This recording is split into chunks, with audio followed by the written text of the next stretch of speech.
अगर कोई सेना सरहद पर अपने सैनिकों की वर्दी में खूंखार अपराधियों को तैनात कर दे तो आप क्या कहेंगे? अगर कोई सेना नो फायरिंग जोन में खतरनाक असॉल्ट राइफल से लैस होकर गश्त करे तो आप क्या कहेंगे? ये सब कुछ हो रहा है एलएसी पर और ये सब कुछ कर रही है शी जिनपिंग की पीपल्स लिबरेशन आर्मी। खबर यह भी है कि चीन ने सरहद पर अपने ब्रह्मास्त्र को तैनात कर दिया है। तो क्या ये वॉर का सिग्नल है या फिर चीन की हार की स्वीकृति?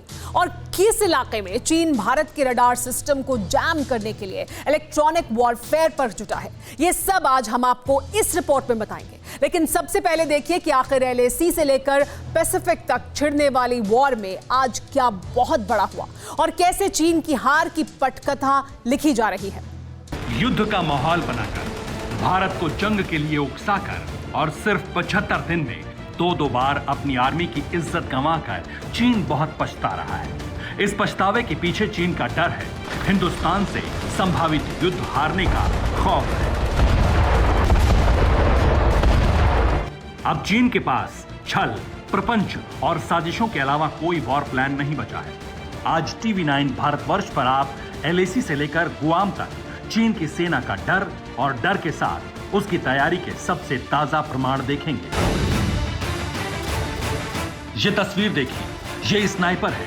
800 मीटर तक की रेंज में ये किसी भी इंसान को एक गोली से मार सकते हैं।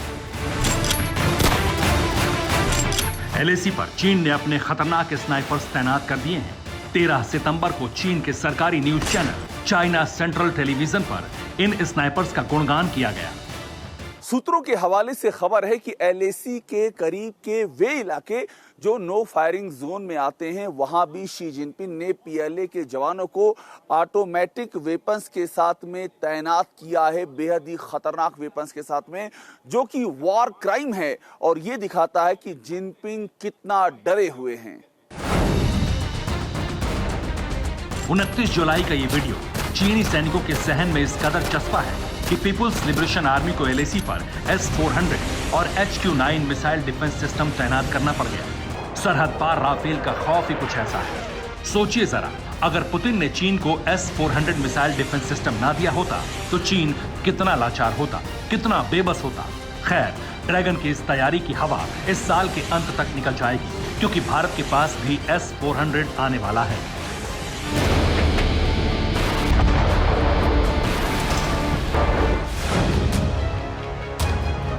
पहले गलवान और फिर पैंगोंग साउथ, इन इलाकों में चीन की सेना के निहत्थे हिंदुस्तानी सपूतों ने 2 बार पिटाई की। इसका नतीजा यह हुआ कि सितंबर के पहले दिन से ही चीन को अपनी रणनीति बदलनी पड़ गई।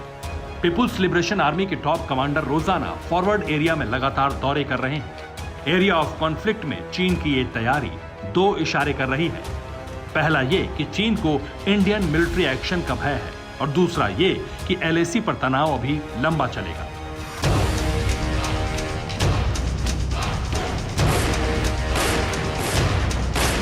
अब बात ईस्ट लद्दाख की। ईस्ट लद्दाख में चीन अपनी तरफ के इलाके में पीएलए के सैनिकों के लिए बड़े पैमाने पर शेल्टर बना रहा है। आने वाले दिनों में एलएसी पर कड़ाके की ठंड पड़ने वाली है।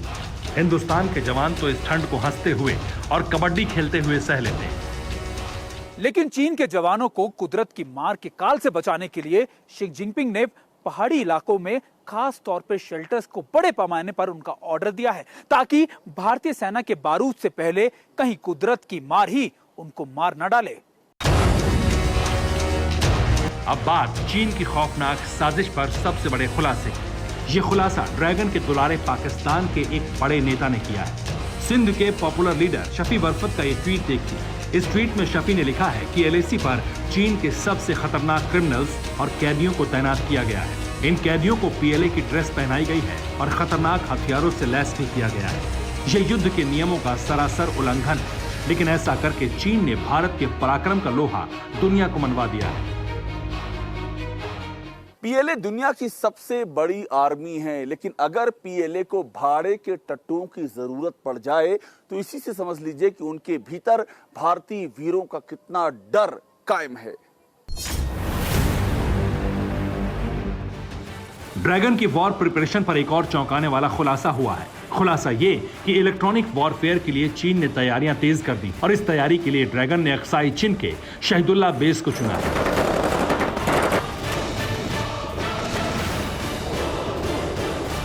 किसी भी जंग में कम्युनिकेशन सिस्टम ना हो तो सेना का मूवमेंट ब्लॉक हो जाएगा, दुश्मन की पोजीशन की सही जानकारी नहीं मिल पाएगी और इसका सीधा असर जंग के नतीजे पर पड़ेगा।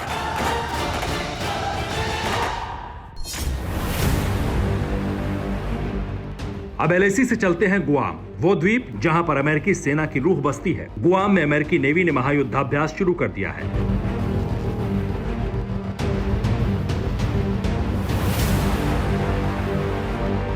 पेंटागन को ऐसी खबरें मिली थी कि जंग के हालात में चीन सबसे पहले गुआम पर हमला कर सकता है, इसलिए अमेरिका गुआम से ही अपनी ताकत की बारूदी झलक सीधे बीजिंग के वॉर रूम में बैठे पीएलए कमांडर्स को दिखा रहा है। अमेरिका की इस एक्सरसाइज के जवाब में चीन ने भी समंदर में वॉर ड्रिल शुरू कर दी है। साल 2018 में चीन ने टाइप 2 श्रेणी के एयरक्राफ्ट कैरियर पर काम करना शुरू किया था। अब खबर है कि बहुत जल्द चीन अपने इस तीसरे एडवांस एयरक्राफ्ट कैरियर को लॉन्च कर देगा। सुपर पावर बनने की सनक में चीन ने सुपर पावर को ही अपना दुश्मन बना लिया और विस्तारवाद की लत ने चीन को भारत के हाथों पिटने के रास्ते खोल दिए। चीन की तबाही के इन दोनों दरवाजों पर जिनपिंग ने खुद ही दस्तक दी है, इसलिए खौफनाक अंजाम के लिए बीजिंग को तैयार रहना होगा।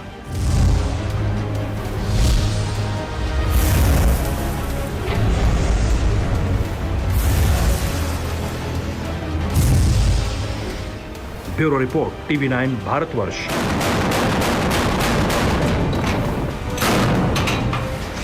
न्यूज टॉप 9 रोज सुबह 7 बजे और शाम 7 बजे सिर्फ TV9 भारतवर्ष पर।